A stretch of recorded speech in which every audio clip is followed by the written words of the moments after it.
नमस्कार दोस्तों, आप देख रहे हैं रॉयल बुलेटिन। समाजवादी पार्टी से निष्कासन की खबर पर प्रतिक्रिया देते हुए भाजपा विधायक मनोज कुमार पांडे ने तीखी टिप्पणी की है। उन्होंने कहा है कि जब उन्होंने 1 साल पहले ही सपा छोड़ दी थी और केंद्रीय गृह मंत्री अमित शाह की मौजूदगी में भारतीय जनता पार्टी में शामिल हो गए थे, तो अब सपा द्वारा उन्हें निष्कासित करने का सवाल ही नहीं उठता। उन्होंने तंज कसते हुए कहा है कि उन्हें खुद भी हैरानी हो रही है कि जिस पार्टी को उन्होंने पहले ही छोड़ दिया और अब उन्हें निकाल रहे हैं। मनोज कुमार पांडे ने कहा है कि मैंने आधिकारिक रूप से सपा को छोड़ा और भाजपा में शामिल हो गया। ये सब सार्वजनिक रूप से हुआ और पार्टी नेतृत्व को भी इसकी पूरी जानकारी थी। आज जब मैं भाजपा विधायक के रूप में जनता की सेवा कर रहा हूं, तब समाजवादी पार्टी की ये कार्रवाई केवल एक औपचारिकता बनकर रह जाती है।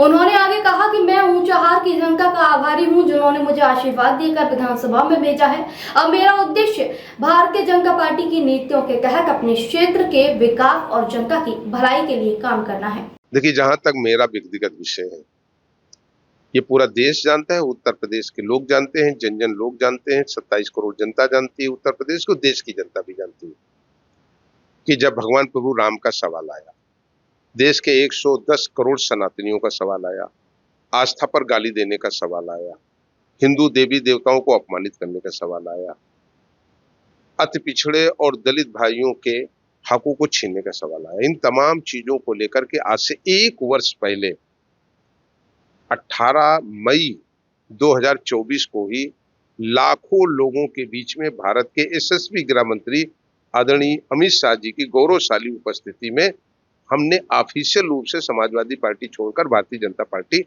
ज्वाइन कर लिया। तो मैं भी आश्चर्यचकित हूं और आपको भी आश्चर्यचकित होना चाहिए कि जब 1 साल से मैं उस दल में हूं ही नहीं, तो निष्कासन किसका हो रहा है? नंबर 1। नंबर 2, लोग कहते हैं कि अंतरात्मा की बात, ये ठीक बात है, मेरा स्पष्ट रूप से मानना है। अंतरात्मा उसी की जगेगी जिसकी जीवित होगी, मरी हुई अंतरात्मा कभी जीवित नहीं होती। और मैं अपने ऊंचाहार की उस सम्मानित जनता के अनुग्रह से विधायक हूं, जिनके चरणों का आशीर्वाद, उनकी कृपा, उनका समर्थन हमें लगातार मिलता है और मैं जीत करके आता हूं। और जो मेरे साथ आज भी चट्टान की तरह, हिमालय पर्वत की तरह ऊंचाहार का गरीब, कमजोर, माताएं, बहनें, पिछड़े, दलित, अगड़े सब मिल करके हमारे साथ खड़े हुए हैं, मेरे लिए गर्व की विषय का सवाल है। और मैंने फिर कहा, अत्याचार के खिलाफ लड़ाई लड़ना ही मनोज पांडे की पहचान है।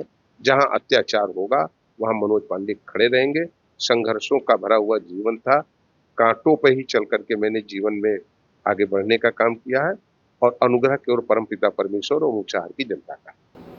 आपको बता दूं, ये बयान ऐसे समय पर आया जब समाजवादी पार्टी ने हाल ही में अपने कुछ पूर्व नेताओं के खिलाफ अनुशासनात्मक कार्रवाई करते हुए निष्कासन की घोषणा की थी, जिसमें मनोज पांडे का नाम भी शामिल था।